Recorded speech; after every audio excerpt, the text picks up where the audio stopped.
Sir గతంలో మీరు చాలా సర్వేలు చేసున్నారు. చాలా రి ఓటర్స్ లిస్ట్ మీద కూడా వర్క్ చేసున్నారు గదా!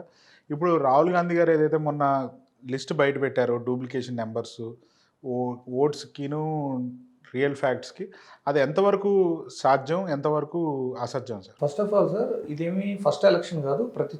ప్రతి చోట కూడా డూప్లికేట్ ఓటర్ ఐడీలు ఉండటం సర్వసాధారణం అయిపోయింది. హ్మ్. అది మీరు ఏ సెఫాలజిస్ట్‌ని అడిగినా కూడా చాలా క్లియర్‌గా, కాన్ఫిడెంట్‌గా చెప్పగలిగేది ఏంటంటే, మీరు ఏ నియోజకవర్గంకైనా వెళ్ళండి, డూప్లికేట్ ఓటర్ ఐడీస్ కనీసం ఒక 5% ఉంటాయి సార్. అవి హ్మ్. ఎలా ఉంటది, ఒక పర్టిక్యులర్ ఓటర్ రెంట్‌కి ఒక చోట ఉంటున్నారు. అంతకుముందు ఎలక్షన్‌లో అక్కడ ఓటు ఉంటది. సో, ఎలక్షన్ కమిషన్ తన బాధ్యతను తను నిర్వహించలేను అనే స్థాయికి వచ్చేసింది కాబట్టి, ఈ డూప్లికేట్ ఐడీస్ ఎక్కువైపోతున్నాయి. కనీసం డెత్ కూడా. ఇప్పుడు ఎలక్షన్ కమిషన్ ఎలా డిపెండ్ అయిపోతుంది, పొలిటికల్ పార్టీల యొక్క ఏజెంట్లు, బిఎల్ఓలు, పొలిటికల్ పార్టీకి సంబంధించిన బిఎల్ఓలు, బూత్ లెవెల్ ఆఫీసర్స్ అంటే గవర్నమెంట్ ఓరియెంటెడ్ వాళ్ళ కాదు. గురించి చెప్పట్లేదు నేను. పొలిటికల్ పార్టీలకు సంబంధించిన వాళ్ళు, వీళ్ళు అపోజిషన్ పార్టీ వాళ్ళు, ఇక్కడ డెత్ ఓట్ ఉంది, ఇది డిలీషన్ చేపియాలి అని డిలీషన్ ఫామ్ సబ్మిట్ చేయటం, వీఆర్ఓను వీళ్ళని వెరిఫై చేసుకొని, బిఎల్ఓని వెరిఫై చేసుకొని డిలీషన్ చేయటం, ఎడిషన్ ఉంది, వీళ్ళ ఓటు అయితే వీళ్ళు ఇస్తారు, వాళ్ళ ఓటు అయితే వాళ్ళు ఇస్తారు, ఇలా జరుగుతుంది. కానీ అసలు ఈ ఎలక్షన్ కమిషన్ ఒక ఇండిపెండెంట్ బాడీ కదా. ఒక ఇండిపెండెంట్ బాడీ వీటన్నిటికీ సంబంధం లేకుండా, పొలిటికల్ పార్టీలతో మనకు సంబంధం లేదు, మనము జనరల్గా గవర్నమెంట్ అపాయింటెడ్ బిఎల్ఓ లాగా ఎవరైతే ఉన్నారో, లైక్ అంగన్వాడీ వాళ్ళు అవచ్చు, ఆశా వర్కర్స్ అవచ్చు, మీరు ఎవరినైతే ఆ రోల్లో తీసుకున్నారో వాళ్ళని బేస్ చేసి న్యూ ఓట్స్ రాయటం కానీ డిలీషన్ చేయటం కానీ చేయాలి. జనరల్గా అయితే ఆ ప్రొసీజర్ ప్రాక్టికల్గా అంత ఫీజిబుల్గా లేదు కింద. సో, పొలిటికల్ పార్టీలు ఎవరికి అనుకూలంగా వాళ్ళు యాడ్ చేయటం, డిలీషన్ చేస్తున్నారు. సో, ఎలా ఉంటుంది, ఈ పర్టిక్యులర్గా ఇదివరకు ఇక్కడ ఉన్న ఓటరు వేరే వార్డుకి వెళ్ళిపోయాడు, రెంట్కి మారాడు. సో, ఈ ఓటు ఇక్కడ డిలీషను ఈ పార్టీ వాళ్ళు చేయనిరు. మీకు అర్థమైంది కదా. అంటే ఈ పర్టికులర్ ఒక పార్టీ సానుభూతి పడ్డం అనుకోండి, ఈ ఓటు డిలీషన్ అంటే ఇంకో చోట ఓటు రాపిచ్చారా లేదా అనేది పక్కన పెడితే ఈ ఓటు డిలీషన్ చేయనిరు. సో, డూప్లికేట్ ఓటర్ ఐడీస్ ఉండటము ఎంత నేరం అనేది పక్కన పెడితే, ఆ 2 ఓట్లు పోలవటం మాత్రం చాలా పెద్ద క్రైమ్. ఇప్పుడు నేను రాహుల్ గాంధీ గారు ఏం చెప్తున్నారు, ఒక అతనికి 4 చోట్ల డూప్లికేట్ ఐడీస్ 4 రాష్ట్రాల్లో ఉందన్నారు. సో, ఆ ఓటర్ కూడా మీడియాకి వచ్చి ఏం చెబుతున్నాడు, నేను ఒకప్పుడు ఓటు ఫస్ట్ నాకు నా నేటివ్ ఏరియా ఏదండి, ఇక్కడ నాకు ఓటు ఉండేది, తర్వాత వేరే రాష్ట్రంలో జాబ్ చేశాను, అక్కడ ఓటు రాపిచ్చారు, మళ్ళీ నేను ప్రజెంట్ ఇక్కడ వర్క్ చేస్తున్నాను, 7 ఓటు ఉంది, కానీ నేను ఒక చోటే ఓటు వేసాను అన్నాడు. సో, ఇప్పుడు మిగిలిన చోట ఓటు డిలీట్ చేయాల్సిన బాధ్యత ఎవరిది? సో, ఎలక్షన్ కమిషన్ తన పని తను చేయలేకపోతుంది. మేబీ వాళ్ళు ఏం చెబుతారు, మా దగ్గర అంత రిసోర్సెస్ లేవు, మేము ఇంకా అంత స్కిల్డ్ కాదు అనే స్థాయిలోనే ఉంది ఆ వ్యవహారం అంతా. కానీ ఒక లేడీది అయితే చూపించారు, మీరు చూసారో లేదో. ఎలా ఉంటుంది, ఫర్ సపోజ్ శకుంతలాదేవి అనే ఎగ్జాంపుల్ ఉంటే, దేవి శకుంతల అని ఒక చోట, శకుంతలాదేవి అని ఒక చోట, శకుంతలని సన్ ఆఫ్ రాస్తారు ఒక చోట, వైఫ్ ఆఫ్ రాస్తారు ఒక చోట, ఒక చోట అసలు రిలేషన్ ఏమి ఉండదు. ఇలా మల్టిపుల్ ఐడీస్ క్రియేట్ అవుతున్నాయి. ఆ 2 ఓట్లు అంటే ఒకే పేరు మీద 2 ఓటర్ ఐడీస్ ఉంటే, ఆ 2 ఓట్లు కూడా పోలైనట్టు చూపించారు రాహుల్ గాంధీ గారు. అంటే అది మాత్రం చాలా పెద్ద క్రైమ్ కదా. అంటే అది కంప్లీట్లీ అగైన్స్ట్ ట్యాంపరింగ్ అన్నట్లే. అదే మీకు ఓట్లు యాడ్ చేసి ఇంకో లేని గమ్మత్తైన ఓటు విషయం పోల్ మీరు చేసినట్టు అది. ఇప్పుడు మీరు పేర్లు చెప్తుంటే నాకు ఇంకొకటి గుర్తొచ్చింది. ఫాదర్ ఆఫ్ వైజీడీఎఫ్‌సి ఏదో అని కూడా ఒకటుంది. అంటే ఎలా ఉంటుంది, ఇప్పుడు ఫాదర్ ఆఫ్ రాసుకురాలి, ఆ ఫామ్స్ ఉంటాయి sir, addition forms, deletion forms ఉంటాయి. డీటెయిల్డ్గా రాసి ఇవ్వలేదు. రాసి ఇవ్వనప్పుడు ఏమైతే, అధికార పార్టీ ఏదైతే ఉందో, ఆ టైంలో రూలింగ్ పార్టీ ఏదైతే ఉందో, ఆ పార్టీ ఇచ్చిన డేటాని మళ్ళీ పిలిచి దీన్ని కరెక్షన్ చేసుకురామని చెప్పే స్థాయిలో ఎవరు ఉండరు. సో, ఆ డేటా ఎంట్రీ ఆపరేటర్ ఏం చేస్తాడు, ఆ కీబోర్డ్లో ఉన్న లెటర్స్ కొట్టేసి ఉంటాడు. అదే వాడు ఎట్లనో డేటా ఆపరేటర్ టార్గెట్ ఉంటది కాబట్టి. టార్గెట్ ఉంటుంది తనకేంటి, తన వర్క్ కంప్లీట్ అవ్వాలి. ఇప్పుడు దీన్ని వెనక్కి పంపి అధికార పార్టీ వాళ్ళు వచ్చి నువ్వు ఏదో ఒకటి పెట్టి కొట్టలేవు, ఇలా ఉంటుంది. సో, ఇవన్నీ కూడా జనరల్గా ప్రొసీజర్. ఎలక్షన్ కమిషన్ తన ప్రొసీజర్ని చాలా మార్చుకోవాల్సిన అవసరం అయితే చాలా క్లియర్గా ఉంది. ఎందుకు అంటే, ఓటర్ ఐడీస్ కావాల్సిన విధంగా తయారవుతున్నాయి, ఎన్ని కావాలంటే అన్ని యాడ్ చేయగలుగుతున్నారు, లేని ఓట్స్ యాడ్ అవుతున్నాయి. ఒక వ్యక్తికే మల్టిపుల్ ఓట్స్ ఉండటం ఎంత తప్పో, ఆ మల్టిపుల్ ఓట్స్ పోల్ అవటం ఇంకా పెద్ద తప్పు. ఏదో ఎందుకు, మొన్న 2024 ఎలక్షన్లో అంతకుముందు తెలంగాణలో సెటిలర్స్ అంతా ఓటేశారు, వీళ్ళందరూ ఆల్మోస్ట్ మళ్ళీ ఆంధ్రాలోనూ ఓటేశారు. మీరు జస్ట్ గ్యాప్ ఆఫ్ 5-6 మంత్స్ గురించి మాట్లాడుతున్నారు. అవును, అంతే. సో, ఇది కూడా క్రైమే కదా. నువ్వు తెలంగాణ గవర్నమెంట్లో ఓటేసిన తర్వాత నువ్వు ఆంధ్రాలో ఓటేయకూడదు, ఇది చాలా పెద్ద క్రైమ్. కానీ దీని గురించి అసలు ఎలక్షన్ కమిషన్ ఎప్పుడన్నా దీన్ని ఎలా నివారించవచ్చు, సొల్యూషన్ ఉందా లేదా, ఇలాంటి వాటి మీద ఏమైనా వర్క్ చేస్తుంది? ఇప్పుడు ఎలక్షన్ జరిగిపోయి ఇప్పుడు 2 years అవుతుంది. ఇప్పుడు బీహార్ ఎలక్షన్ తీసుకున్నాం. ఇప్పుడు ఎస్ఐఆర్ నడుస్తుంది. ఎస్ఐఆర్ నడుస్తుంటే ఆల్మోస్ట్ 65 లక్షల ఓట్లు డిలీషన్ ఇప్పటికైపోయింది. ఈ 65 లక్షలు వాళ్ళు ఏం చెబుతున్నారు, ఒకటి డెత్లు, లేదు డూప్లికేట్ ఓటర్ ఐడీస్, లేదు ఇక్కడ నుంచి షిఫ్ట్ అయిపోయారు వాళ్ళు, అంటే బీహార్ నుంచి షిఫ్ట్ అయ్యి పని రీత్యానో ఏదో ఈ రాష్ట్రంలో ఉండలేదనో. 65 లక్షల ఓట్లు డిలీషన్ అంటే almost 8 to 10% of enrolled votes sir. Bihar entire స్టేట్లో 8 to 10% ఎన్రోల్ ఓట్స్ డిలీషన్ అయిపోయినాయి. మొన్న బీహార్ పార్లమెంట్ ఎలక్షన్లో వీళ్ళిద్దరి మధ్య 1% గ్యాప్ లేదు. కాంగ్రెస్కి బీజేపీ కూటమి అంటే ఇండియా అండ్ ఎన్డీఏ కూటమిని మీరు కంపేర్ చేసుకుంటే 1% ఓటు వేరియేషన్ లేదు వీళ్ళిద్దరు గెలిపోవటం మధ్య. మరి 8 to 10% డిలీషన్ అయిన ఓట్లు ఆ ఎలక్షన్లో పోల్ అవ్వలేదు అని ఎలక్షన్ కమిషన్ ప్రకటించగలదా? మరి అవన్నీ కూడా పార్లమెంట్ ఎలక్షన్లో అందుబాటులో ఉన్న ఓట్లే కదా. ఒకవేళ అప్పటికే వాళ్ళు చనిపోయి ఉంటే వాళ్ళ ఓటు ఉండకూడదు కదా. మరి ఆ ఓట్లన్నీ పోల్ అయినాయా, పోల్ అవ్వలేదా? ఆ ఇన్ఫర్మేషన్ ఇవ్వదు. లేదు ఏ లిస్ట్ అయితే ఏ ఓట్లు అయితే డిలీషన్ అయినాయో ఆ 65 లక్షల ఓట్లు డిలీషన్ పబ్లిష్ చేస్తే, ఒకవేళ నా ఓటే ఉందనుకున్నాం సార్, నా ఓటు డిలీట్ అయింది, నేను చూసుకొని కాదు సార్ నేను ఇంకా ఉన్నాను, నేను ఇక్కడ అవైలబుల్ ఉన్నా, నాకు ఎక్కడా ఓటు లేదు, నేను అప్లై చేసుకోవచ్చు కదా. ఆ ప్రొవిజన్ ఎందుకు ఇరు? ఎలక్షన్ కమిషన్ మీరేమనుకుంటున్నారంటే ఇప్పుడు రాహుల్ గాంధీ గారు ప్రెజెంట్ చేయటం వలన ఇప్పుడు తెలిసిపోయింది ఇదంతా అనుకుంటున్నారు. యాక్చువల్గా ఎలక్షన్ కమిషన్కి అందరికీ తెలుసు అని అందుకుంటున్నారు. కాకపోతే ఇప్పుడు ప్రజలు ఎవరైతే ఇవాళ వరకు దాన్ని వ్యతిరేకించారో అవ్వలేదని ఇవాళ అది నమ్ముతున్నారు అనేది ప్రజల భావన. నమ్మటం ఒకటి సార్. రెండోది ఏంటి అంటే అసమర్థత. ఎలక్షన్ కమిషన్ యొక్క అసమర్థత అనేది ప్రజలకు ఇప్పుడు క్లియర్ కనపడుతుంది. అంటే లేని ఓట్లు ఉండటము అనేది యాక్చువల్గా అది రైట్ థింగ్ కాదు కదా. డెమోక్రసీ 5 years యొక్క డెమోక్రసీ డిపెండ్ ఆన్ ఓటు. ఆ ఓట్లు డూప్లికేట్ ఓట్లు ఉంటాము, డెత్ అయిపోయిన వాళ్ళు ఓట్లు ఉంటాము, అవి పోలింగ్ అవ్వటము, ఆ పోలింగ్ అయిన ఓటు ఎవరికి పట్టా అది క్రైమే కదా. మీరు అది పోల్ అయిందని అంటున్నారు. అసలు రాహుల్ గాంధీ అన్నది ఏంటంటే ఆ ఏదైతే ఎక్సెస్ డేటా ఉందో దాన్ని చిప్పుల ద్వారా వాళ్ళ వైపుకు తిప్పుకున్నారంటున్నారు ఆయన. Whatever it is sir, నేనేమంటాను, అసలు డూప్లికేట్ ఓటు ఉండటమే తప్పు, ఆ ఓటు పోలవటం తప్పు.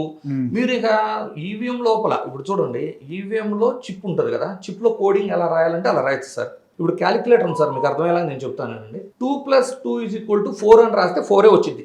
మీరు 100 సార్లు ప్రెస్ చేసినా 4 వస్తుంది.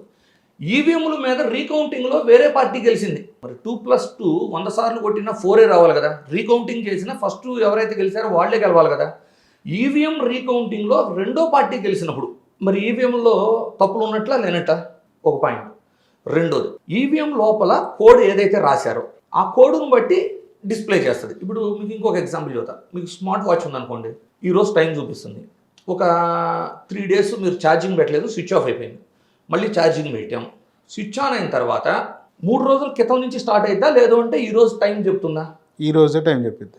సో టయాన్ని బట్టి అంటే కోడ్లో చాలా ఈజీగా ఈరోజు టైంను బట్టి అంటే డేటును బట్టి కూడా లోపల ఉన్న కోడ్ను మార్చచ్చు. ఇప్పుడు చాలామంది మేధావుల్లాగా వచ్చేసి ఈవీఎంలో తప్పులు జరగవు, ఈవీఎంలు ఛాలెంజ్ చేయగలము అని చాలా మాట్లాడుతుంటారు. ఈవీఎంని చాలా ఈజీగా లోపల కోడ్లో కూడా మార్చచ్చు. ఏముంది, మాక్ పోలింగ్ జరిగింది సార్. ఫస్ట్ మాక్ పోలింగ్ అందరు ఏజెంట్ల ముందు జరిగింది. ఈవీఎంలో ఎవరు నొక్కిని అలా పడ్డాయా లేదా చేసి చూపిస్తారు, దాన్ని మాక్ పోలింగ్ అంటారు.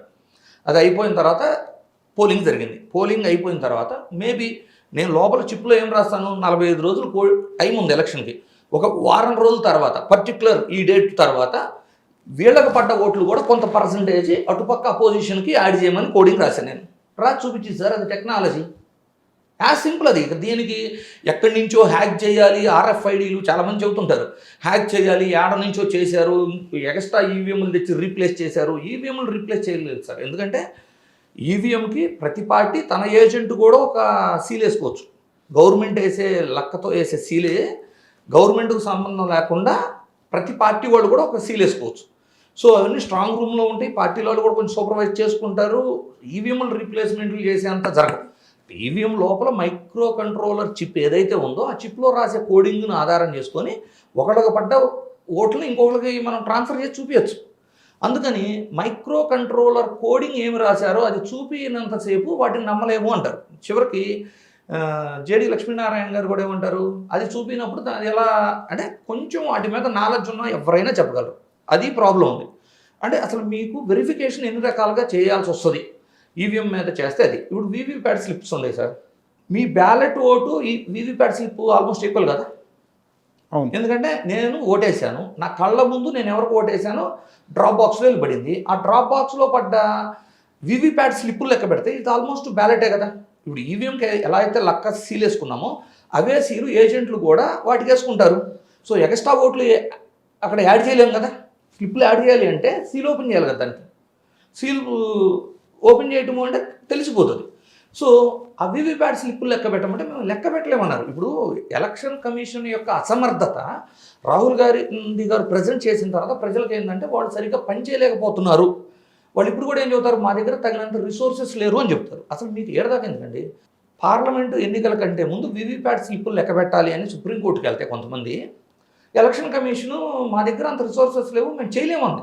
అంటే 5 ఏళ్ల డెమోక్రసీలో ఎలక్షన్ కమిషన్ ఒక రోజు కౌంటింగ్కి స్పెండ్ చేయలేనని చెబుతుంది. హాఫ్ డేలో ఈవీఎంల మీద హాఫ్ డే అయిపోతుంది. ఈ స్లిప్పులు లెక్క పెడితే మీరు అది కూడా లెక్క చెబుతానండి సార్. ఒక అసెంబ్లీకి మీకు మ్యాక్సిమం 2 నుంచి 2.5 లక్షల ఓట్లు పోలవుతాయి. 14 టేబుల్స్ ఉంటాయి. మీకు గట్టిగా ఒక్కొక్క టేబుల్ మీద మీరు 10 రౌండ్లు లెక్క పెట్టినా కూడా మీరు ఎన్ని స్లిప్పులు లెక్క పెడతారు ఒక్కొక్క టేబుల్ మీద? 15,000 స్లిప్పులు. 15,000 స్లిప్పులు లెక్క పెడతానికి ఎంత టైం పట్టిద్దండి? 1 డే కంటే ఎక్కువ పట్టిద్దా?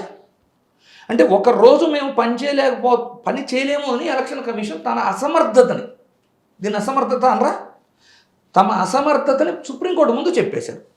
సరే, సుప్రీంకోర్టు ఎలక్షన్ కొంచెం పోస్ట్పోన్ చేసి లెక్క పెట్టమని చెప్పాలా?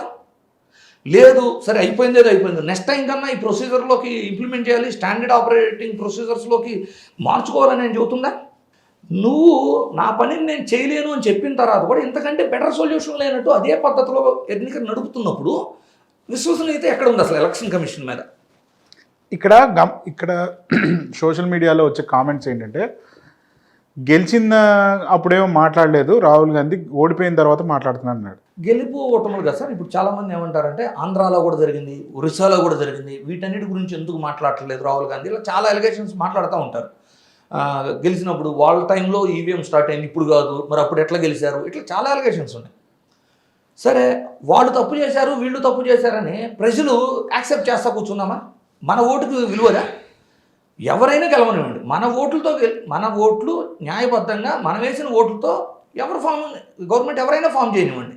అంతేగాని ఈవీఎంలతోనూ ఇట్లా ఎక్కువ ఓట్లు యాడ్ చేసుకోను గవర్నమెంట్ ఫామ్ చేసుకుంటాము అంటే అది కరెక్ట్ కాదు కదా. సంహౌ ఈరోజు ప్రజలకు అవేర్నెస్ వస్తుంది, మనం తప్పు లేకుండా చేయగలగడానికి ఎన్నో సొల్యూషన్స్ ఉన్నాయి. ఇప్పుడు చూడండి సార్, ఇవాళ వరకు ఈసీ ఎందుకు ప్రెస్ మీట్ పెట్టలేదంటారు సార్? అంటే ప్రెస్ మీట్ పెట్టారా లేదా అనేది పక్కన పెడితే సార్, ప్రొసీజర్ ఎలా ఉంటుంది, ప్రతిదానికి రెస్పాండ్ అవ్వాల్సిన అవసరం లేదు.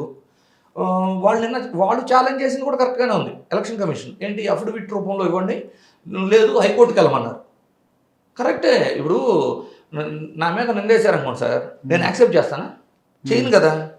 సో ప్రొసీజరల్గా వీళ్ళు కోర్టుకి వెళ్ళాలి, కోర్టులో ఆధారాలు చూపించాలి. ఈ పబ్లిక్ ఎలా చూపించారో అలా కోర్టులో చూపిస్తే కోర్టు ఛాలెంజింగ్గా తీసుకుంటుంది కదా. కోర్టు అయినా కంపల్సరీ ఆర్డర్స్ ఇచ్చింది కదా ఎలక్షన్ కమిషన్కి, మీరు తప్పు చేశారనో శిక్షలు అయినా పడవచ్చు, లేదు అట్లీస్ట్ ప్రొసీజర్ మార్చుకునే స్కోప్ ఉంటుంది కదా. సో రాహుల్ గాంధీ గారిని ఎలక్షన్ కమిషన్ ఛాలెంజ్ చేసిన ప్రొసీజర్ కూడా కరెక్టే, కోర్టుకి వెళ్ళాలి వీళ్ళు. ఇంకోటి సార్, ఇప్పుడు బీహార్ ఎస్ఐఆర్ నడుస్తుంది. బీహార్లో దగ్గర 65 లక్షల ఓట్లు డిలీట్ చేయబడ్డాయి. అంటే ఆల్మోస్ట్ 10% ఓట్లు డిలీట్ చేయబడ్డాయి.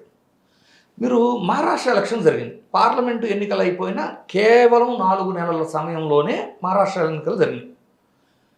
ఈ 4 నెలల్లో దగ్గర కోటి ఓట్లు యాడ్ చేయబడ్డాయి. 80 లక్షల దాకా పోలైంది. ఒక్కొక్క అసెంబ్లీకి 27,000 పైచిలక ఓట్లు కొత్తవి యాడ్ అయినాయి సార్. అసలు మీరు ఏ సెఫాలజిస్ట్ అయినా అడగండి, లేదు ఎన్నికలు పోల్ మేనేజ్మెంట్ చేసే ఏ టీంని అయినా అడగండి, భారతదేశ చరిత్రలో ఎక్కడన్నా 4 నెలల గ్యాప్లో ఇన్ని ఓట్లు యాడ్ చేయబడింది ఎక్కడన్నా ఒక్కటి చూపించి. మీరు అక్కడి వరకు ఎందుకు సార్, 2024 ఎలక్షన్లో 51 సీట్లు వచ్చిన బీజు జనతా దళకి 51 సీట్లేమో అసెంబ్లీకి వచ్చాయి, 0 పార్లమెంట్కి వచ్చినాయి. అది ఎట్లా జరుగుతుంది? అంటే ఏపీలో తిరుపతి తీసుకున్న అదే వ్యవహారం. మీరు ఒకటి చెప్తానండి, ఏపీలో ఏ విధంగా ఎలక్షన్ నడిచిన నైట్ ఓటింగ్ పర్సంటేజ్ ఒకటి అనౌన్స్ చేసి ఫైనల్ ఓటింగ్ మనకి ఎలా 12% పెరిగిందో 2 days పట్టింది. 2 days తర్వాత 12% పెరిగిందో ఒరిస్సాలో 13% పెరిగింది సార్. సో అలాంటి రిజల్ట్స్ ఎక్స్పెక్ట్ చేయొచ్చు. ఓకే. ఇక నుంచి సర్వే సంస్థలు కూడా ఏం చేయాలి అంటే, మేము జనాలను మాత్రమే సర్వే చేసాం, ఈవీఎంలు కాదు. ఈవీఎంలో ఉన్న ఓట్లను కాదు అనే ఒక కండిషన్ కింద డిస్క్లైమర్ పెట్టుకోవాల్సిన అవసరం కూడా ముందు రోజుల్లో వస్తుంది. నేను ఇందాక చెప్తున్నాను కదా, ముంబైది ఒకటి చెప్తున్నా ఎగ్జాంపుల్. అవునవును. మీకు ముంబైలో ఎలక్షన్ చేస్తేనేమో 1 కోటి ఓట్లు యాడ్ అవుతాయి. బీహార్లో మీరు ఎలక్షన్ చేయాల్సి వస్తేనేమో 65 లక్షలు డిలీట్ అవుతాయి. ఎందుకు? ఏమవుతుంది అంటే, ఓటింగ్ పర్సంటేజ్ పెరిగితే ప్రభుత్వ వ్యతిరేకత కింద చూపించి ఇది ఒక అలవాటు చేశారు. ఓటింగ్ పర్సంటేజ్ పెరిగితే ప్రభుత్వ వ్యతిరేకత. సో ముంబైలో వీళ్ళు గెలవాలి అంటే ఓట్లు పెరగాలి. బీహార్లో రూలింగ్లో ఉన్నారు కాబట్టి పెరగకూడదు, ఓటింగ్ పర్సంటేజ్ పెరగకూడదు. అందుకని ఇప్పుడు అదే ఎస్ఐఆర్ మీరు ముంబైలో చేయండి, మరి 1 కోటి ఓట్లు పోతాయి కదా. మరి 1 కోటి ఓట్లు పోతే ఎవరు గెలిచినట్టు అక్కడ? ఇప్పుడు బీహార్ సార్ 65 లక్షల ఓట్లు అంటే 8 to 10%. మన ఏపీ తీసుకుంటాం ఎగ్జాంపుల్, మీకు ఏపీలో చెప్తాను నేను. ఒక 5% ఓటర్స్ హైదరాబాద్ ఇటు పక్క వచ్చి సెటిలర్స్ ఉంటారు మనవాళ్ళు, అక్కడ ఇక్కడ కామన్ ఓట్స్. ఒక 1 or 2% ఎన్ఆర్ఐస్ ఉంటారు. అంటే ఎన్ఆర్ఐస్ అనకూడదు మనం, ఇది జాబ్ రీత్యా అన్నట్లు వెళ్ళే అబ్రాడ్ వెళ్ళినాడు. అబ్రాడ్ అయ్యి ఉండొచ్చు, వేరే స్టేట్స్ కూడా ఉండొచ్చు. ఎలక్షన్ వెళ్ళి ఓటేయటం వల్ల నాకేం వస్తుంది అనే ట్యాక్స్ పేయర్లు అండ్ నాకే లబ్ధి లేదు కదా, ఆ క్యూలో నుంచి వేయాలా అనే భావంలో ఉన్న వాళ్ళు ఉంటారు. ఇంతమంది ఓటింగ్కే రాకపోవటం ఒకటి ఒక ఎత్తు అయితే, డూప్లికేట్లు డెత్లు అక్కడ రన్ చేసినట్టు ఎస్ఐఆర్ నడిపితేనే 10% మన దగ్గర కూడా పోయింది. ఏపీలో కూడా పోతుంది ఒక 10%. అసలు ఎస్ఐఆర్ ఫుల్ ఫామ్ ఏంటి sir? Special intensified revision of voter rules అని. అంటే అది కూడా మాన్యువల్ చేస్తారా? మాన్యువల్. ఎలక్షన్ కమిషనే ఫస్ట్ టైం ఇక్కడ చేస్తుంది. ఇప్పుడు జనరల్గా ఏంటంటే ఓట్లు రివిజనే, బట్ స్పెషల్గా చేస్తుంది ఇప్పుడు. అందుకని ఎస్ఐఆర్ అన్నారు దాన్ని. ఇప్పుడు అదే ఎస్ఐఆర్ మన ఏపీలో చేశారనుకోండి సార్, 10% పోతుంది. ఈ 10 కాకుండా ఎన్ఆర్ఐలు అవ్వచ్చు, మన సెటిలర్స్ అవ్వచ్చు, లేదు ఎలక్షన్కు దూరంగా ఉన్న వాళ్ళు ఓ 10% ఉంటారు. కానీ మన ఓటింగ్ పర్సంటేజ్ 82 పైన ఉంటుంది. కొన్ని నియోజకవర్గాల్లో 90 పైన ఉంది. మరి యాడ్ నుంచి వచ్చేది వీళ్ళంతా అసలు లేని వాళ్ళే కదా ఓట్లు. ఎస్ఐఆర్ ఈ రోజున మీరు ఒక అసెంబ్లీకి రన్ చేస్తే, అన్నీ కూడా వద్దు సార్, ఒకే ఒక అసెంబ్లీ ఏదన్నా చూస్ చేసుకొని ఆంధ్రప్రదేశ్లో ఒక అసెంబ్లీకి ఎస్ఐఆర్ రన్ చేస్తే కనీసం 10% ఓట్లు వేసిపోతాయి. మరి 90% ఓటింగ్లు ఎలా వచ్చినాయి అంటే, నేనేమన్నానంటే, మీరు ఫస్ట్ అడిగారు నన్ను, సార్ డూప్లికేట్ ఓట్లు పోలవుతున్నాయా అని. ఆ డూప్లికేట్ ఓట్లు పోలవుతేనే 90లో స్టేట్ వైడ్ 82 ఓటింగ్ పర్సంటేజ్ వస్తాయి. హైయెస్ట్ ఓటింగ్ ఎక్కడ జరిగింది? ఆంధ్రప్రదేశ్, పశ్చిమ బెంగాల్, ఒరిస్సా. ఎక్కడైతే ఇప్పుడు చూడండి, సౌత్ ఇండియా ఎస్పెషల్లీ తెలంగాణలో 70% అవుతుంది, మీకు తమిళనాడులో 70% అవుతుంది, కేరళలో 70% అవుతుంది సౌత్ ఇండియాలో. మరి నార్త్ ఇండియాలో ఎందుకు అవ్వట్లేదు? ఎంత ఓటింగ్ పర్సంటేజ్? గుజరాత్లో 60% లేదు సార్, 56 60. బీహార్ 60 లోపు, గుజరాత్ 60 లోపు, ఉత్తరప్రదేశ్ 60 లోపు. అంటే ఎలక్షన్ కమిషన్ వాళ్ళతో ఓట్లు ఎందుకు ఏపీలో పోతుంది? ఓటర్ని అవేర్నెస్ క్రియేట్ చేసి ఓటు వేయాల్సిన బాధ్యత ఎవరిది? ఎలక్షన్ కమిషన్ కాదా?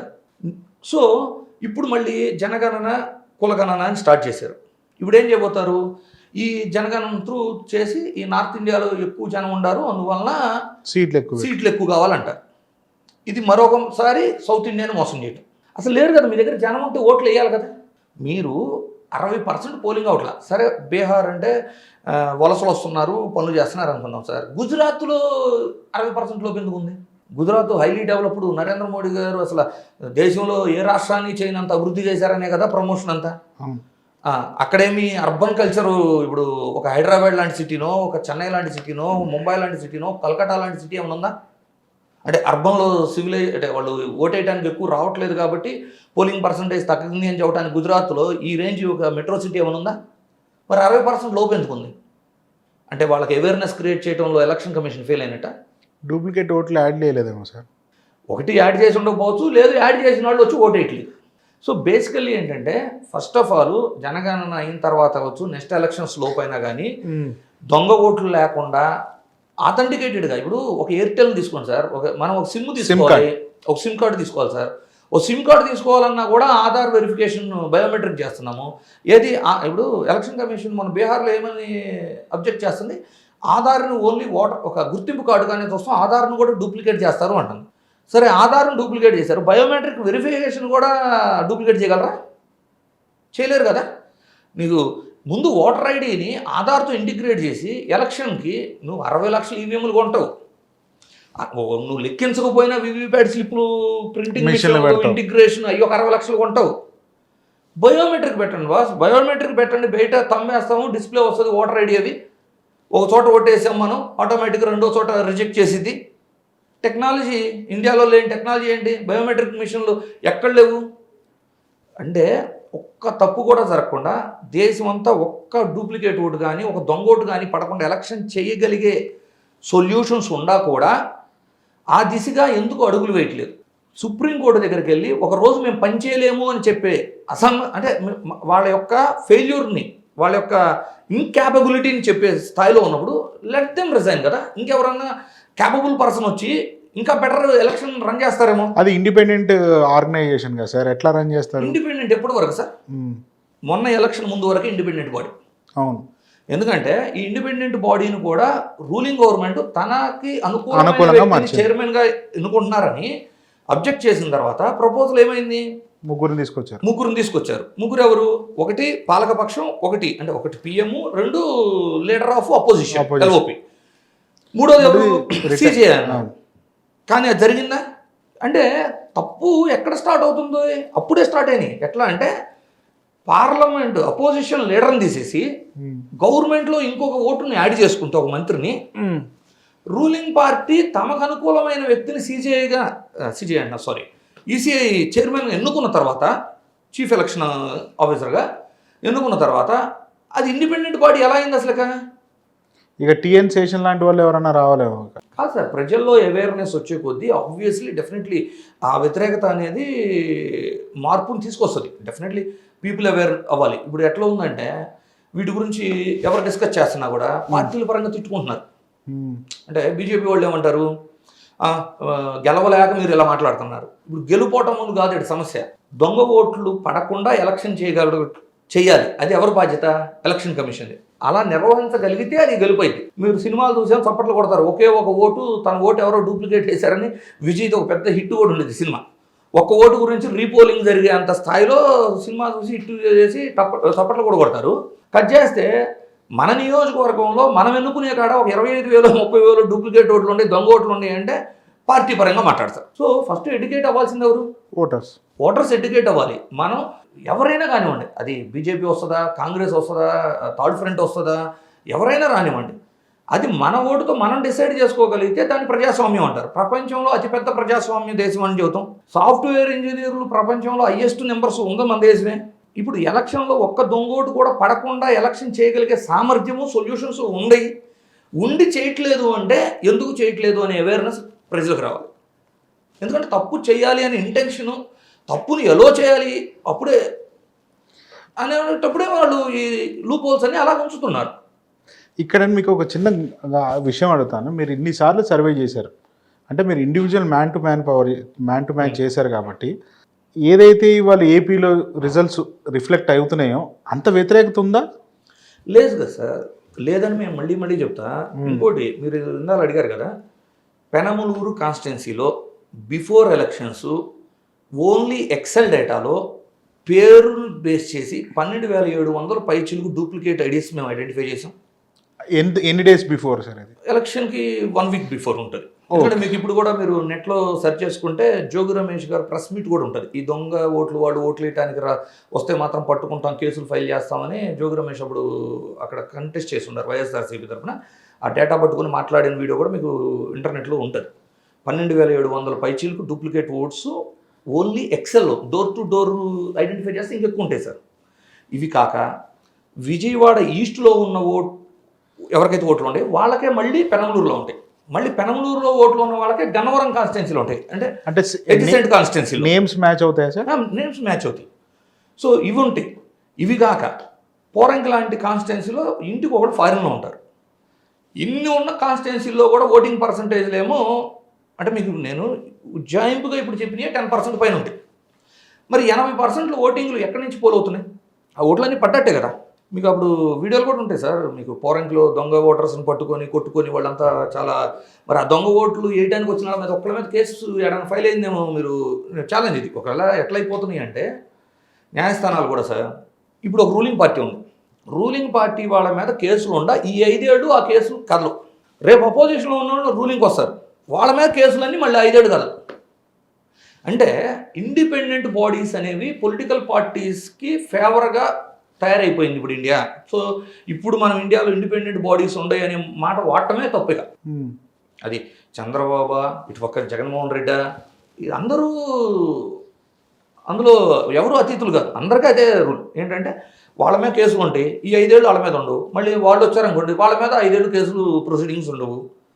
వాళ్ళ పార్టీ వాళ్ళ మీద కూడా ఉండవు. ఇప్పుడు చూడండి, రాష్ట్ర వ్యాప్తంగా ఆ రోజు టీవీల్లో విత్ ప్రూఫ్లతో దొంగ ఓటర్ ఐడీలు, దొంగ ఓట్లు పట్టుకునే ఉంటాయి. ఒక్కళ్ళ మీద కేసు చూపిమనండి. అకార్డింగ్ టు రూల్ అది ఎంత పెద్ద క్రైము, ఎంత శిక్ష పడిద్ది? ఒక్కళ్ళకన్నా కనీసం కేసు ఫైల్ అయినవి ఉంటాయా? So election commission definitely they should change their procedures. దొంగ ఓట్లు పడకుండా, డూప్లికేట్ ఓట్స్ లేకుండా వర్క్ చేయాల్సిన సమయం అంటే పరిస్థితులు అయితే ఆసనమైనవి. వాళ్ళు దాన్ని చాలా ఈజీగా చేయగలరు కూడా. ఆ విధంగా చేస్తే బాగుంటుంది. కానీ అంటే ఒక రాష్ట్రంలో డిలీట్ చేస్తాం, ఒక రాష్ట్రంలో యాడ్ చేస్తాం. బేసికల్లీ అన్నిటికంటే దారుణం ఏంటంటే సార్, ట్రాన్స్పరెన్సీ. అడిగితే ఇవ్వకపోవటం ఏంటి? అదే నెక్స్ట్ క్వశ్చన్ మిమ్మల్ని అడగబోతున్నాను. ఒక రాహుల్ గాంధీ లాంటి వ్యక్తికి 6 నెలలు పట్టిందంట డేటా తీసుకుంటానికి. కొన్ని డేటా తీసుకున్న తర్వాత చూస్తే 7 ఫీట్ల హైట్ డేటా, 240 కిలోల పేపర్లో ఏదో ఇచ్చారని రాహుల్ గాంధీ అంటే విన్నా నేను. అంత ఇదిగా ఎందుకు డేటాను అంత సెక్యూర్ చేసుకోవాల్సిన అవసరమే వచ్చింది? ప్లస్ ఇంకోటి డిలీట్ అయిపోయింది డేటా అని చెప్పి అవసరం ఏంటి? అంత డేటాను డిలీట్ చేసుకోవాల్సిన అవసరమే వచ్చింది? బేసికలీ సార్, రాహుల్ గాంధీ గారు కర్ణాటకనే ఎందుకు చూస్ చేసుకున్నారు? ఎందుకంటే వాళ్ళు రూలింగ్లో ఉండారు కాబట్టి డోర్ టు డోర్ ఆడ చేయగలరు. అదే మ్యాప్ చేశారు. మ్యాప్ చేయాలన్నా ఆ డేటా పట్టుకొని వెళ్ళి డోర్ టు డోర్ వెరిఫై చేయాలి అంటే రూలింగ్ గవర్నమెంట్ కూడా వాళ్ళదే కాబట్టి, స్టేట్ రూలింగ్ గవర్నమెంట్ అక్కడ చేయగలిగారు. ఇప్పుడు మహారాష్ట్రలో చేయగలరు అది? ఎందుకంటే అసెంబ్లీలో వాళ్ళు ఓడిపోయారు. ఒకవేళ వైఎస్ఆర్సీపీ ఒక అసెంబ్లీని చూస్ చేసుకొని ఆంధ్రప్రదేశ్లో చేయాలంటే చేయగలదా ఇప్పుడున్న పరిస్థితుల్లో? చేయలేదు. సో వాళ్ళు రూలింగ్లో ఉన్న స్టేట్లో ఒక పార్లమెంటుని ఎగ్జాంపుల్గా తీసుకొని చేయగలిగారు. ఇప్పుడు కూడా డేటా వాళ్ళు ఇవ్వలేదు సార్, ఇప్పటికీ ఇవ్వాల. మీరు ఎందాక కన్ఫ్యూజ్ అవుతున్నారు. 6 నెలలు పట్టింది వాళ్ళ దగ్గర నుంచి డేటా తీసుకుంటే అని. ఎలక్షన్ కమిషన్ 6 నెలలు కూడా ఇవ్వాల. ఆల్రెడీ ఎలక్షన్ కమిషన్ వెబ్సైట్లో ఎలక్షన్స్ అప్పుడు ఓటర్ ఐడి స్లిప్స్ అయితే ఉండేవి పేపర్లో అన్నీ అప్లోడ్ అవుతాయి. అందరూ డౌన్లోడ్ చేసుకుంటారు, అభ్యర్థులు కానివ్వండి అందరూ డౌన్లోడ్ చేసుకొని దాన్ని ఓటర్ వెరిఫికేషన్ చేసుకుంటారు. కొంతమంది డైరెక్ట్ ఎలక్షన్కి వెళ్తారు. ఆ ఓటర్ డేటా వెబ్సైట్ నుంచి డౌన్లోడ్ చేసుకొని వీళ్ళు మాన్యువల్గా వర్క్ చేశారు. అంతేగాని ఎలక్షన్ కమిషన్ అడిగిన డేటా వాళ్ళు ఇవ్వలేదు. ఇప్పుడు ఎలక్షన్ కమిషన్ ఇస్తే ఎలా ఇవ్వచ్చు? హ్యాపీగా ఈ పీడిఎఫ్లో ఇచ్చేదేదో ఎక్సెల్లో డైరెక్ట్గా ఎక్స్పోర్ట్ చేసి ఇవ్వచ్చు. సో ఈజీ అయిపోయింది వర్క్. అలా కంప్యూటర్ ఆపరేటివ్గా ఇవ్వట్లేదు అనేది ఒక ఎలిగేషన్. ఇప్పుడు ఎలక్షన్ కమిషన్ దగ్గర నీకు ఎలా కావాలంటే అలా ఇచ్చే ప్రొవిజన్ ఉండి నువ్వు ఓన్లీ పీడిఎఫ్ ఫార్మాట్లో అప్లోడ్ చేస్తే పీడిఎఫ్లు డౌన్లోడ్ చేసుకొని దీన్ని ఫిజికల్గా ఒక్కొక్క దాన్ని మ్యాప్ చేసుకోవడం, డేటా ఎంట్రీ చేసుకోవడం ఇది చాలా పెద్ద పని. ఒక పార్లమెంట్ అంటే 20 లక్షల ఓట్లు ఉంటాయి, ఎన్రోల్ మినిమం 20 లక్షలు ఉంటాయి, 18 లక్షల నుంచి 20 ఉంటాయి. సో అన్ని ఓట్ల మీద వాడు వర్క్ చేయాలి అంటే మినిమం 6 నెలలు పడుతుంది. మీకు అసలు చూడండి ఎలా ఉంటుందో. వీవీప్యాట్ స్లిప్పులు లెక్క పెట్టని కాడికి అసలు ఎందుకు పెట్టారు సార్? ఈ ఖర్చు అంతా ఎవరు డబ్బు? వీవీప్యాట్ స్లిప్పులు లెక్క పెట్టినప్పుడు ఎందుకు పెట్టారు? మీరు డిస్ప్లే ఓన్లీ డిజిటల్ పెట్టచ్చు కదా, ఓటేసినప్పుడు డిజిటల్ చూస్తే సరిపోయింది కదా. డ్రాప్ బాక్స్లో పడే అంత సిస్టమ్ ఎందుకు పెట్టారు? వీవీప్యాట్ స్లిప్ యాడ్ అన్న మ్యాచ్ చేసి కౌంట్ చేసింది రీకౌంటింగ్ ఎక్కడన్నా చూసారా? ఒక ఎమ్మెల్యే పోటీ చేయాలంటే 10,000 కట్టాలి, రీకౌంటింగ్ అప్లై చేసుకోవాలంటే 5 లక్షలు కట్టాలి. ఎందుకు అంత పెట్టారు? ఎవరు చేయకూడదని, అంటే కంప్లైంటే చేయకూడదని. కంప్లైంట్ చేసి అసలు సుప్రీంకోర్టులో అసలు కేసు హీరింగ్కే రావట్లేదంట కదా. అవి వచ్చే తరకి మళ్ళీ టర్మ్ అయిపోతుందండి. ఆ ఎగ్జాంపుల్స్ కూడా ఉంది. అది ఇంకొక వేరే కథ మళ్ళీ. అయితే బేసికలీ చూడండి ఏమేమి వీవీప్యాట్ స్లిప్పులు పెట్టారు, అది రీకౌంటింగ్ చేయని అంటారు, లేదు డేటా అడుగుతారు. ఇప్పుడు వైఎస్ఆర్సీపీ కూడా అడిగిందండి. ఏమని అడిగింది? 4 తర్వాత ఏ బూతుల్లో ఎంతెంత ఓటింగ్ పెరిగింది రాష్ట్ర వ్యాప్తంగా డేటా ఇవ్వమని అడిగారు. ఇప్పటిదాకా ఇవ్వలేదు. ఈవీఎంలు రీకౌంటింగ్ పెట్టుకున్నారు కొంతమంది, ఈవీఎంల మీద చేయలేదు. మాక్ పోలింగ్ చూపిస్తా అన్నారు. 45 రోజులు స్టోర్ చేయాల్సిందని 10 రోజుల్లో పార్టీ మారిపోయాడు. తర్వాత మీకు ఇదేంటి ఇంకొక అవకాశం ఏడు ఉండేది, వీడియో కెమెరాస్. ఇప్పుడు బూత్లోకి ఎంతమంది వెళ్ళారో అక్కడ వెరిఫై చేసుకోవచ్చు మనం వీడియో రికార్డింగ్స్లో. సో 45 రోజులు సడన్గా ఒక జీవో రిలీజ్ చేసేసి 45 రోజుల్లో దాన్ని అంతా అరైజ్ చేశారు. అరైజ్ చేయాల్సిన పని ఏముంది సార్? ఒక 100 TB అయింది ఆల్మోస్ట్. లేదు ఒక పెద్ద సర్వర్ మీకు ఒక రూమ్లో వచ్చింది. 5 ఏళ్లలో ఎప్పటికైనా మళ్ళీ నెక్స్ట్ ఎలక్షన్ జరిగేదాకా ఆ డేటా స్టోర్ చేసుకోవచ్చు కదా. ఎందుకు అరైజ్ చేయాల్సి వచ్చింది? ఒకవేళ Rahul Gandhi leader of opposition, it's not a leader of opposition అంటే పార్లమెంట్లో ఒక ఎంపీ కాదండి, అది ఫస్ట్ అర్థం కావాలి జనాలకి. ఆయన ఒక ఎంపీ కాదు, ఆల్మోస్ట్ అపోజిషన్ పార్టీస్ అన్నిటి తరపున ఈజ్ రిప్రజెంటింగ్. సో మనకి ప్రధానమంత్రి ఎంత వెయిటెడ్గా ఉంటారో ఆల్మోస్ట్ లీడర్ ఆఫ్ అపోజిషన్ కూడా అంతే వెయిట్ మనకి as a voter point of వ్యూలో మనం చూసుకుంటే. సో అతను అడిగాడు, సరే అతనికన్నా ఇచ్చారా? ఇవ్వలేదు. మీరు ఆ వీడియో రికార్డింగ్స్ అభ్యర్థులకు ఇవ్వలేనప్పుడు న్యాయస్థానానికి ఇవ్వండి. న్యాయస్థానంలో ఎవరైతే కంప్లైంట్ చేసుకున్నారో వాళ్ళని పిలిపించి న్యాయస్థానంలో న్యాయమూర్తులు చూస్తారు. ఒక బూత్లో హార్డ్లీ 800 నుంచి 1000 ఓట్లు ఉంటాయి. ఎంతసేపులో వెరిఫై చేస్తారు? ఒక అరగంట. ఎంతమంది లోపలికి వెళ్ళారు అనేది ఒక గంట. అంటే ఒక గంట పనిని నేను చేయలేను, కౌంటింగ్ ఒక రోజు నేను చేయలేను. అది దేశం కోసం అసలు నిజమా కాదా అని తెలుసుకుంటానికి ఒక బూత్లో పెట్టి అంత చేస్తే అసలు ఒక న్యాయస్థానం ముందు 2 రోజులు సమయం కేటాయించలేదంటారా? అదే నేను అంటుంది కూడా సార్. అంటే కౌంటింగ్ ఒక రోజు మేము కౌంట్ చేయలేము అని మేము వీఆర్ ఇన్క్యాపబుల్ అని చెబుతున్నారు కదా. ఇన్క్యాపబుల్ ఉన్నప్పుడు యూ షుడ్ రిజైన్ కదా, ఇంకోటి వస్తారు అపోజిషన్లోకి. Let the capable person lead the ECI. ఈ మూమెంట్ ఎటు పక్కకి దారి తీయబోతుంది సార్? నాకు తెలిసి అయితే ఫస్ట్ పీపుల్ బాగా అవేర్ అవుతున్నారు. So definitely Aadhaar card voter ID integration అనేది మ్యాండేట్ అయింది. అయిన తర్వాత కొత్త డూప్లికేట్ ఐడీస్ దొంగ ఓట్లు పడకుండా ఎలక్షన్ జరిగే పరిస్థితి. అసలు ఆధార్ కార్డు లింక్ అయితే ఇక అసలు డూప్లికేట్ కార్డ్స్ ఎట్లా వస్తాయి? ఇప్పుడు ఒక సిమ్ కార్డే రెండోది తీసుకోలేనప్పుడు అవును అసలు ఇంకొక ఓటు ఎట్లా వేస్తారు? ఏ లేదు. దట్స్ వాట్ అదొకటే కదా సార్, అన్నిటికీ సొల్యూషన్ అది. ఇప్పుడు ఎట్లా హైదరాబాద్లో ఓటు వేసి వచ్చి మళ్ళీ ఆంధ్రాలో వేయకుండా ఆపచ్చు. ఇక్కడ ఓటు పోలైన తర్వాత అక్కడ రాదు కదా, ఇక్కడ అయిపోయింది కదా ఈ ఆధార్ నెంబరు. యూనిక్ కదా, దేశం అంతా యూనిక్ కదా ఆధార్. సో ఇక్కడ అయిపోయిందంటే అక్కడ రాదు కదా ఆధార్ ఇంటిగ్రేషన్లో. సో ఇలాంటి ప్రాబ్లమ్స్ సాల్వ్ అవుతాయి, మల్టిపుల్ పోతాయి, డూప్లికేట్లు పోతాయి. ఒకవేళ వర్స్ట్ సినారియో డెత్ అయిపోయారు, అది ఇంకా డిలీషన్ అవ్వాలి ఓటు. బట్ బయోమెట్రిక్ యాక్సెస్లో ఓటు వేయాలి అంటే చచ్చిపోయిన మనిషి అయితే రాడు కదా, అతను ఓటు ఉంటే ఎవరో ఒకళ్ళు ఓటేస్తారు. It's almost equal to rigging. లేని మనిషి ఓటు వేయటానికి రిగ్గింగ్ అంటాం. సో అలా జరగకుండా ఉండాలి అంటే ఒకటి voter ID card Aadhaar card integrate అవ్వాలి. 2 బయోమెట్రిక్ వెరిఫికేషన్ కూడా ఎలో చేయండి బాస్. ఎట్లాగూ ప్రతి పోలింగ్ బూత్ దగ్గర మీకు వీఆర్ఓలు ఉంటారు. అసలు మీరు చెప్పిన లెక్క ప్రకారం చూస్తే కనుక majority of the expenses for example మీరు చెప్పినట్టు వీవీప్యాట్ మిషన్స్ కొనే పని ఉండదు, ప్రింట్అవుట్ పేపర్ డాక్యుమెంటేషన్ అవసరం లేదు, దాని తర్వాత సీసీ కెమెరాలు అంత స్టోరేజ్ కూడా అవసరం లేదు, ఎందుకంటే బయోమెట్రిక్ అక్కడి నుంచే వేస్తారు కాబట్టి. సార్ ఇవాళ అటెండెన్స్ ఉంచండి డేటా. ఎప్పుడైనా నెక్స్ట్ గవర్నమెంట్ ఫామ్ చేసే వరకు 5 ఏళ్ళు కంపల్సరీ అన్ని డేటా ఉంచండి.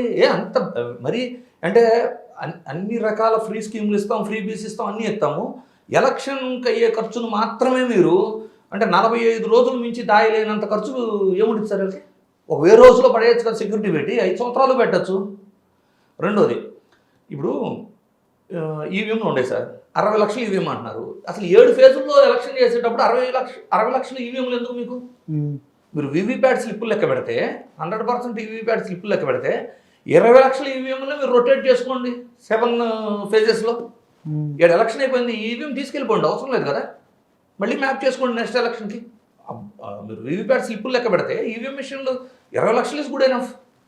బయోమెట్రిక్ ఇదేమి డేటా స్టోర్ చేసుకోవట్లేదు కదా, జస్ట్ వెరిఫై చేసి చెప్తుంది ఎవరనేది. ఇవి కూడా చాలు కదా. 20 లక్షలు పెట్టారంటే మీకు దేశం అంతా వాడుకోవచ్చు.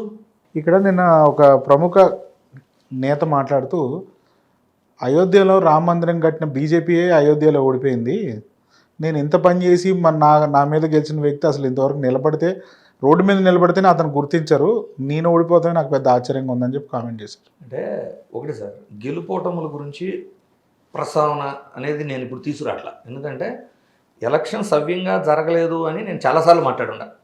అంటే ఇక్కడ నేను ఆ మాట ఎందుకన్నానంటే ఒక మనిషి డెవలప్మెంట్ చేస్తే ఒక దగ్గర ఏం ఓడిపోయారు, ఏదైతే వాళ్ళ పార్టీ నినాదం ఏదైతే ఉందో రామ మందిరం వాళ్ళు కట్టారో అది ఆ పార్టీ ఓడిపోయింది అక్కడ. అసలు ఇంకో చోట అసలు ఆ పార్టీకి పోయిన గతం ఎలక్షన్లో 600 ఓట్లు వచ్చినాయి, ఇప్పుడు ఆ పార్టీ గెలిచింది. అది తేడా చెప్తున్నా నేను. బేసికలీ ఒకటి, ఎంత అభివృద్ధి చేసినా ఒక్కొక్క అభ్యర్థి ఓడిపోవచ్చు. కులాల లెక్కలు ఉండొచ్చు, లోకల్ పాలిటిక్స్ లెక్కలు ఉండొచ్చు, అలయన్సెస్ ఉండొచ్చు. సో అభివృద్ధి చేశారు కాబట్టి 100% గెలవాలి అనే క్రైటీరియా లేదు ఫస్ట్ థింగ్. కాకపోతే ఏంటంటే ఏపీలో ఎలక్షన్ మీద స్పష్టత లేదు. అంటే ఎలక్షన్ కమిషన్ ఆన్సర్ చేసే పరిస్థితిలో ఇప్పుడు 4 తర్వాత ఎక్కడెక్కడ పోలింగ్ పెరిగింది, ఎక్కడెక్కడ ఓట్లు అసలు ఏది కూడా క్లారిటీ లేకుండా దేశమంతా ఇదే పరిస్థితి అండి, ఏపీ అని కాదు. ఇలా ఉన్నప్పుడు ఈ గెలుపోటముల్ని అందరూ అనుమానపడుతున్నారు. అది పక్కన పెడితే మనము వాటి మీద జస్టిఫికేషన్ జడ్జిమెంట్ మనం చేయకూడదు. ఇంకొకటి సార్, ఇంకొక పాయింట్, ఎన్ని ఫేజుల్లో జరుగుతుంది చెప్పండి ఎలక్షన్? 6-7 ఫేజుల్లో నడుస్తుంది సార్. బీహార్, ఉత్తరప్రదేశ్, పశ్చిమ బెంగాల్లో 7 ఫేజులు నడుస్తుంది. ఎంటైర్ సౌత్ ఇండియాలో దగ్గర 130 పార్లమెంట్లు ఉంటే ఒక్క ఫేజ్లో ఎలక్షన్ చేయగలుగుతున్న ఎలక్షన్ కమిషను ఉత్తరప్రదేశ్, బీహార్లో ఎందుకు 7 ఫేజుల్లో చేయాల్సి వస్తుంది? ఎందుకు అంటే అక్కడ గెలుపు అనేది ఇప్పుడు రూలింగ్ పార్టీలో ఉన్న వాళ్ళకి చాలా అవసరం కాబట్టి వాళ్ళకి వెసులుబాటు కలిగించడానికి ఆ ఏరియాలోనే 7 ఫేజుల్లో ఎంటైర్ సౌత్ ఇండియా ఒక రోజులో చేయగలిగినప్పుడు ఒక స్టేటు ఒక రోజులో చేయలేరా? 130 పార్లమెంట్లు ఒక రోజు చేస్తున్నారు కదా, బీహార్లో 40 కదా, చేయలేరా? So first election commission they should improve their skill కదా. ఇప్పుడు మీరు ప్రతిసారి ఉత్తరప్రదేశ్, బీహార్లోనేమో 7 ఫేజుల్లో ఎలక్షన్ చేస్తారు. అంటే స్టేట్ పెద్దదని చెప్తున్నారు కదా సార్. అదే సార్, సౌత్ ఇండియా కంటే పెద్దదా అన్నా నేను. అంటే 4-5 రాష్ట్రాలు పైన ఇక్కడ ఉన్నాయి. ఎంటైర్ సౌత్ ఇండియాని మీరు ఒక ఫేజ్లో కంప్లీట్ చేయగలుగుతున్నప్పుడు ఒక రాష్ట్రాన్ని మీరు ఒక ఫేజ్లో చేయలేరా అని అడుగుతున్నాను నేను. దాని రీజన్ ఏంటి? ఎవరి కోసం వెసులుబాటు? ఆ 2 స్టేట్లో ఎవరైతే గెలుస్తారో వాళ్ళే అధికారంలోకి వస్తున్నారు. మీరు అబ్జర్వ్ చేయండి, ఆ 2 స్టేట్లో 120 పార్లమెంట్లు ఉంటాయి. సౌత్ ఇండియాలో 130 పార్లమెంట్లు ఉన్నాయి. ఈ 130 పార్లమెంట్ని ఒక్క రోజులో ఎలక్షన్ చేస్తున్నారు. ఆ 120 పార్లమెంట్ని 7 ఫేజుల్లో చేస్తున్నారు. అంటే ఒక ఫేజ్ కనీసం 20 కూడా చేయట్లా. 20 పార్లమెంట్లో కూడా ఎందుకు చేయట్లేదు మీరు? అక్కడ గెలుపు చాలా అవసరం కాబట్టి ప్రజెంట్ ఉన్న రూలింగ్ గవర్నమెంట్కి వాళ్ళకి ఫేవర్ చేయడానికి, అంటే ఇండైరెక్ట్గా వాళ్ళిద్దరూ కలిసి పనిచేస్తున్నారు అనేది ఇది ఇంకొక అదనపు ప్రూఫ్ నీకు. మరి పెట్టమనండి, ఒక ఫేజ్లో పెట్టమనండి. ఉత్తరప్రదేశ్ని ఒక ఫేజ్లో, బీహార్ని ఒక ఫేజ్లో కంప్లీట్ చేయమనండి. చేయలేరా? ఇంకో 2 ఫేజులు పెంచుకోండి కావాలంటే మీరు. అంటే ఒక స్టేట్లో పెంచుకోమంటలే నేను, మీకు దేశవ్యాప్తంగా జరిగే వాటిలో ఇంకో 2 ఫేజులు కావాలంటే. అసలు మీరు చెప్పిన లెక్క ప్రకారం చూస్తే దేశం అంతా కూడా ఈ 60 లక్షల ఓటింగ్ విషయంలో ఉన్న దగ్గర సింపుల్గా ఒక రోజు మొత్తం ఎలక్షన్ చేయొచ్చు కదా, మరి ఎందుకు చేయట్లా? అసలు 7 ఫేజుల్లో ఆ 2 స్టేట్స్ ఎందుకు చేయాల్సి వస్తుంది? ఇక్కడ సౌత్ ఇండియన్స్ ఫస్ట్ పొలిటికల్ పార్టీలన్నీ ఒక తాటి మీద ఉండవు. వీళ్ళెవరూ కలిసి అక్కడ పోరాడరు. మాట్లాడితే ఎప్పుడన్నా ఈ హిందీ లాంగ్వేజ్ గురించి వస్తేనో, ఇలా తమిళ వాళ్ళు ఇలాంటి వాళ్ళు మా యొక్క ఇంపార్టెన్స్ తగ్గిపోయిందని పాపం తమిళనాడు వాళ్ళు గత స్టాలిన్ లాంటి వాళ్ళు కొంత అబ్జెక్ట్ చేసి ముందుకు రావడమే. కానీ సౌత్ ఇండియా లీడర్సు ఇప్పుడు జనగణన ప్రకారం నార్త్ ఇండియాకి ఎంపీ సీట్లు పెరిగే పరిస్థితి కనబడుతున్నప్పుడు, అంటే ప్రపోజనేషన్ వైజు అక్కడ ఎక్కువ మనకు తక్కువ పెరిగి మన ఇంపార్టెన్స్ ఇంకా తగ్గేలాగుంటే మరి వీళ్ళు కలిసి పోరాడాల్సిన పరిస్థితి ఉండి కనీసం వీళ్ళు ఎవరన్నా ఆ స్థితిలో కనబడుతున్నారు ఇప్పుడు. ఇప్పుడు ఎలా ఉందంటే సార్, బీజేపీతో ఎవరు కలిసి ట్రావెల్ చేద్దామనే దాంట్లో పోరాడుతున్నారు తప్పితే ముందు ఎలక్షన్ సరిగా నిర్వహించాలి అనే దాని మీద పోరాడటానికి ఎవరు సిద్ధంగా లేదు. అది ఇప్పుడు ఉన్న పరిస్థితి.